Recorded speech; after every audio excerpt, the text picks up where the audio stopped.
జిల్లా వింజమూరులో వైసీపీ పార్టీకి big shock తగిలింది. ఉదయగిరి టీడీపీ ఎమ్మెల్యే అభ్యర్థి కాకర్ల సురేష్ ఆధ్వర్యంలో వింజమూరు మాజీ సొసైటీ అధ్యక్షులు జూపల్లి రాజారావు సుమారు 1000 మంది తన అనుచరులతో టీడీపీ పార్టీలో చేరారు. వీరందరికీ నెల్లూరు టీడీపీ ఎంపీ అభ్యర్థి వేమిరెడ్డి ప్రభాకర్ రెడ్డి, ఉదయగిరి ఎమ్మెల్యే అభ్యర్థి కాకర్ల సురేష్ పార్టీ కండువాలు కప్పి సాదరంగా పార్టీలోకి ఆహ్వానించారు. ముందుగా బంగ్లా సెంటర్ నుంచి విఆర్ ఫంక్షన్ హాల్ వరకు కూడా భారీ ర్యాలీతో వచ్చి పార్టీలో చేరారు. అనంతరం వేమిరెడ్డి మాట్లాడుతూ ఉదయగిరి నియోజకవర్గంలో దాదాపు వైసీపీ ఖాళీ అవుతుందని, చంద్రబాబు మీద నమ్మకంతో అందరూ టీడీపీలో చేరుతున్నారని తెలిపారు. అలాగే కాకర్ల సురేష్ మాట్లాడుతూ టీడీపీలో భారీ చేరికలు జరుగుతున్నాయని, గెలిపించాలని మే 13న జరిగే ఎన్నికల్లో ఉదయగిరి ఎమ్మెల్యే అభ్యర్థిగా తనను, నెల్లూరు ఎంపీ అభ్యర్థిగా వేమిరెడ్డి ప్రభాకర్ రెడ్డిని భారీ మెజార్టీతో గెలిపించాలని కోరారు.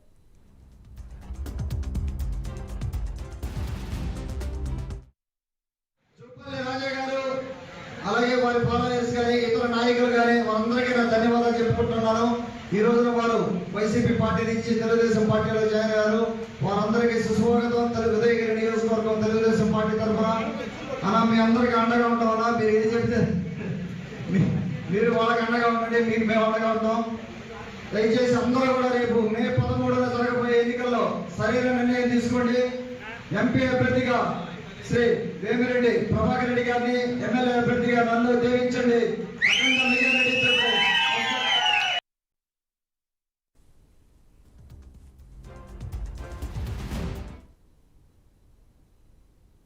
ములుగు జిల్లా